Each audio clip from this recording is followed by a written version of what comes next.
السلام علیکم، میرا چینل پرنیا وائس میں آپ سب کو خوش آمدید۔ سسٹر، آپ سے امید کی جاتی ہے چینل کو سبسکرائب کریں اور ویڈیو کو لائک کریں، شکریہ۔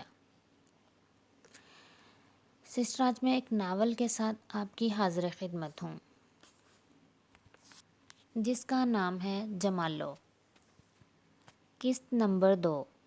وقت لگے گا، سب سنبھل جائے گا، لیکن میں دونوں کے لیے کبوتر بن گئی تھی جس کا کام دونوں کے پیغام ایک دوسرے تک پہنچانا رہ گیا۔ میں دونوں کو جوڑ نہ سکی، البتہ خبری ضرور بن گئی۔ شام ڈھلے ابا گھر آتا تو خاموشی منہ دبائے بھاگ جاتی۔ آوازیں صحن سے نکل کر فضا میں گونجنے لگتیں۔ کنیز، پتر پانی لے آ، الفاظ ابا کے منہ میں ہوتے اور میں مٹی کا کٹورا گھڑے سے بھر رہی ہوتی تھی۔ ابا تھکے ماندے انداز میں پانی پیتا اور کانپتے ہاتھ اس کے سر پہ رکھ دیتا۔ صبح کے سکے شام میں دعاؤں کا روپ دھار لیتے۔ فاطمہ کھانا لے جا۔ میں ابا کا بستر بچھانے کے بعد بھاگم بھاگ چولہے کی جانب جاتی۔ ابا کھانا کھاتا اور میں چارپائی کے بان پہ بیٹھی نہ جانے اس کے چہرے پہ کیا تلاش کرتی رہتی۔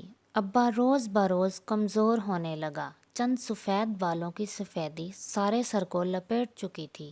درد کا اظہار اب ہائے ہائے سے ہونے لگا تو میں نے کھانا دینے کے بعد ابا کو دبانے کا کام بنا کہے شروع کر دیا۔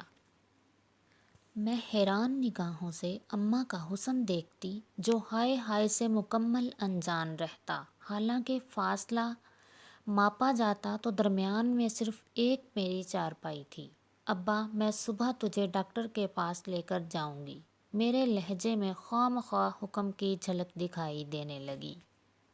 اچھا پتر، جیسے تیری مرضی۔ ابا ایسا ہی تو تھا، آسانی سے مان جانے والا، مان رکھ لینے والا۔ میری ساری رات آنکھوں میں کٹی۔ ابا کے ساتھ پہلی بار کہیں جانے کی خوشی آنکھوں کو بند ہونے نہیں دے رہی تھی۔ میں نہ جانے کن خیالوں میں گم تھی جب میں نے اماں کو آہستہ سے اٹھتے دیکھا۔ میرے جسم کا رواں رواں چکنا ہو گیا۔ اماں میرے قدموں کی جانب سے گزر کر ابا کے سر کے قریب جا کھڑی ہوئیں۔ وہ تھوڑا سا جھک کر کچھ دیکھنے لگی، شاید ابا کی حالت۔ کئی لمحے یوں ہی کھڑی رہی اور پھر اندر کی جانب بڑھ گئی۔ میں حیران سی اماں کی حرکات کو دیکھ رہی تھی اور کئی الجھنوں سے الجھ چکی تھی۔ میں سامنے کمرے میں دیکھنے لگی جہاں اماں ابا کے کپڑے رکھ رہی تھی۔ سیاہ خصہ بھی وہیں رکھا اور صافے کو ترتیب سے تہہ کر کے کپڑوں کے ساتھ رکھ دیا۔ اس سب کے بعد اماں اس تیزی سے باہر آئی جیسے کوئی گناہ کر آئی ہو۔ میں سمجھ چکی تھی اماں کا دل بدل رہا تھا۔ ابا کی عمر بھر کی خاموشی اماں کے ذہن میں شور مچانے لگی تھی۔ میں نے مسکراتے ہوئے آنکھیں موند لیں اور دل ہی دل میں تہیہ کیا کہ اس انہونی کے متعلق صبح ابا کو ضرور بتاؤں گی۔ پہلی اذان کے ساتھ میری آنکھ کھلی تو میں نے اپنی دائیں جانب دیکھا، اماں وہاں نہیں تھی۔ بائیں جانب دیکھا، ابا ابھی تک سو رہا تھا، شاید طبیعت کی خرابی کی وجہ سے۔ رات کا منظر یاد آیا تو چونک کر کمرے کی جانب دیکھا۔ سب کچھ ویسا ہی تھا جیسا رات دیکھا تھا، یعنی وہ میرا خواب نہیں تھا۔ میں خوشکن احساس کے ساتھ اٹھ کر ابا کے پاس آئی اور کتنے ہی لمحے ابا کے چہرے پہ پھیلے اطمینان کو دیکھتی رہی۔ ابا، اٹھ جا، ناشتہ کر لے، پھر ڈاکٹر کے پاس بھی جانا ہے۔ میں نے 2-3 بار آواز دی لیکن ابا نہیں اٹھا۔ اماں، ابا نہیں اٹھ رہا۔ میں پہلی بار ابا کے کسی کام کے لیے اماں کے پاس آئی تھی۔ میری بات سن کر وہ چند لمحے مجھے دیکھتی رہی اور پھر چیل کی طرح اٹھ کر ابا کی جانب لپکی۔ جمالو، اٹھ جا، دیکھ کنیز پریشان ہو رہی ہے۔ میں نے پہلی بار اماں کو جمالو کہتے سنا تھا۔ پہلی بار ابا کو اٹھاتے دیکھا تھا۔ پہلی بار ہی تو مجھے کنیز کہا تھا۔ اب تو ابا لازمی اٹھ جائے گا، ساری بیماری ختم ہو جائے گی۔ کنیز، تیرا ابا ہمیں چھوڑ گیا۔ اماں کی چیخ نکلی اور اس کی خوش فہمیوں کی ڈور کٹ گئی۔ میں نے آگے بڑھ کر دیکھا، اماں ابا کو جھنجھوڑ رہی تھیں، بین ڈال رہی تھیں، لیکن وہاں مکمل خاموشی تھی۔ ابا واقعی ہمیں چھوڑ گیا تھا۔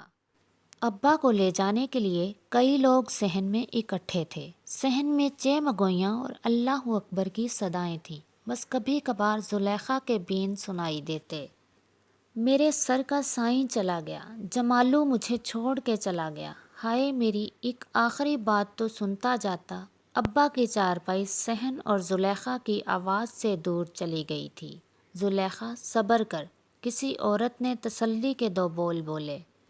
کیسے صبر کروں، میرا جمال دین ہیرا تھا، ہیرا عمر بھر میرا مان رکھا، مجھے کبھی اف تک نہ کہا۔ میں دروازے میں کھڑی ابا کو وقت رخصت دیکھ رہی تھی۔ اماں کے بین میرے وجود میں سناٹا طاری کر رہے تھے۔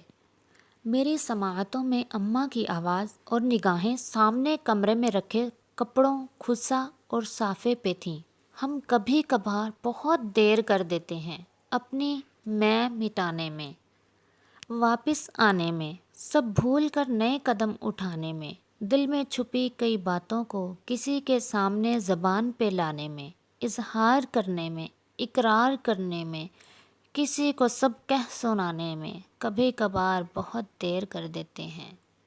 یہ ناول تو پہنچا اپنے اختتام تک۔ بہت جلدی حاضر ہوتے ہیں کسی نئے ناول کے ساتھ۔ اللہ حافظ۔